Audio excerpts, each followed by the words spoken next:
wannan fasali kenan في ميراث من قتل في سب النبي صلى الله عليه وسلم a cikin hukuncin gadon wanda aka kashe shi a cikin saboda zagin ma'aikin Allah sallallahu alaihi wa sallama وغسله da hukuncin yi masa wanka والصلاة عليه. da hukuncin sallatar gawarsa. ائتلف العلماء في ميراث من قتل بسب النبي صلى الله عليه وسلم. Malaman musulunci sun yi saɓani a cikin hukuncin gadon wanda aka kashe shi saboda ya zagi ma'aikin Allah.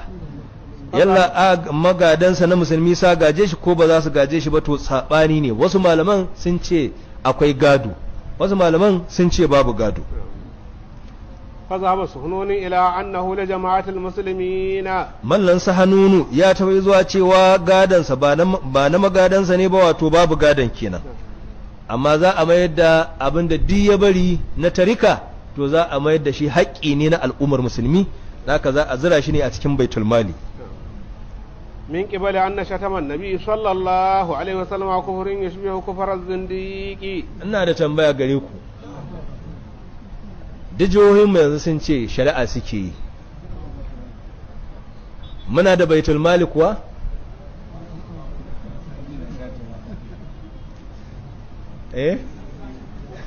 Muna da baitul mali? An taba tsaye da shari'a babu baitul mali? Ko finance ita ce baitul malin namu? To ga asami nan aje a tantance. Amin. Amin. من قبل أن شتم النبي صلى الله عليه وسلم كفر يشبه كفر الزنديق. Ta fuskar cewa zagin ma'aikin Allah sallallahu alaihi wasallama kafirci ne wanda yake kama da kafircin zindiki. وقال أصبغ Mallan Asbahu Ibn al-Faraj ya faɗa ميراثه لورثته من المسلمين. gadansa haƙƙi ne na magadansa daga musulmi za su gaje shi إن كان مستسرا بذلك. idan wannan mai kasassaɓa ya kasance mai asirtawa ne, mai ɓoye wannan aika tasa ce, amma Allah ya fallashe shi ya bankaɗa asirinsa. وإن كان مظهرا له مستحلا به فميراثه للمسلمين. in ko ya zama wato tsagerancin nasa da kangarar tasa ta kai ga haddin dama ba ma ya ɓoyewa, dama a fili yake bayyanar da wannan jafa'i nasa a haƙƙin ma'aikin Allah sallallahu alaihi wasallama baya asirtawa, فميراثه للمسلمين.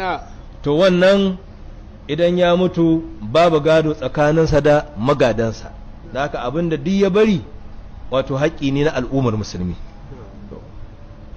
Tambaya kuma a nan, a wannan lokacin namu da ya zama babu daular ta musuluncin, babu ƙarfin na musuluncin wanda za a dinga zartar da wannan hukunci ga duk waɗanda suka irin wannan kasassaɓa. Me hukuncin mutumin da ya wannan kasassaɓar a haƙƙin ma'aikin Allah ya mutu ba tare da an zartar da wannan hukuncin a kansa ba? Yaya matsayin gadon wannan tantiri yake a yau? Magadansa in har su musulman ne za su gaje shi ko kuwa ba za su gaje shi ba?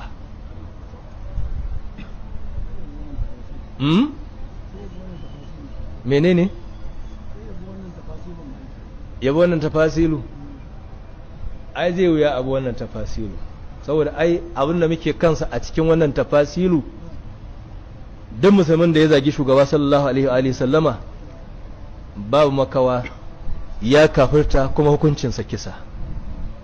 Shine abin da muke akai. To duk wanda yake akan wannan abin da muke akansa, in yana da wani wanda ya zagi ma'aikin Allah sallallahu alaihi wasallam, to idan ya mutu ba zai gaje shi ba.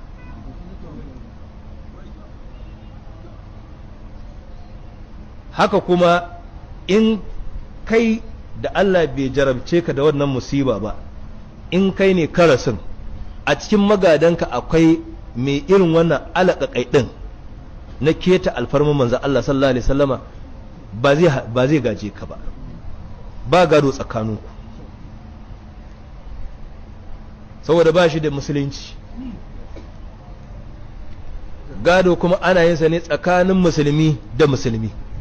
Me zagin manzon Allah ko ba musulmi bane, da haka ko an zartar masa da hukuncin kisa ko ba a zartar ba za a gaje shi ba zai gada ba. Musulmi ba za su gaji duk wanda ya zagi manzon Allah ba, haka shi kuma wanda ya zagi manzon Allah ba zai gaji musulmi ba. Wannan ita ce magana. Amin amin amin. ala kulli halin, kuma kashe shi zai a bisa kowane hali, wala yustatabu, ba za a nemi tubansa ba. wa qala abul hasan al-qabisi, shehu abul hasan al-qabisi ya faɗa, in qutila wa huwa munkirun lish-shahadati alayhi, idan ya zama shi mai wannan aika an kashe shi a halin yana mai musawa ga abin da shaidu suka shaida a kansa na cewa yayi wannan aika shi kuma yana nan akan bakansa cewa ƙarya ake masa, shi bai faɗa ba. fal hukm fi mirasihi ala ma azhara min iqrarihi yani li warasatihi, to hukunci a cikin gadansa a wajen zartar da hukuncin kisa za a yi izina da shaidar adalai da ta tabbata a kansa, amma a wajen hukuncin gadansa muddin shi an kashe shi yana a halin ba yana mai amsawa da cewa ya yi wannan aika a haƙin manzan Allah ba sallallahu alaihi sallama, yana ƙaryatawa yana musawa, to wannan magadansa za su iya gadansa. A nan kuma za a rinjayar da shi aƙidar da muka ji daga bakinsa wacce a kan ta ya mutu ne, na cewa shi ba mai zagin manzan Allah ba ne, shi bai zagi manzan Allah ba. To a nan wannan za a rinjayar, ba shaidar da shaidun suka rinjayar ba. والقتل حد ثبت عليه, shi kuma kisa haddi ne da ya tabbata a kansa ta kan shaidar shaidu. ليس من الميراث في شيء, ba shi da gami da hukuncin gadansa. وكذلك لو أقر بالسبي وأظهر التوبة, to kuma kamar haka ne hukuncin yake idan ba ma shaidu ne suka shaida kansa cewa yayi wannan aika ba, wato shi da kansa shi ya amsa laifinsa cewa yayi wannan kasassaba, naka aka zartar da hukunci a kansa. To muddin ya bayyanar da tuba, لقتل إذ هو حده, to aka kashe shi saboda zartar da haddi a kansa, وحكمه في ميراثه وسائر أحكامه حكم الإسلام, to hukuncin wannan wanda dama ba ma kamo shi aka yi ba, shi ya kawo kansa da kansa ya ce gashi a zartar masa da haddi ga irin gurungun ɗumar da ya aikata, ya fi son a zartar masa da hukuncin Allah.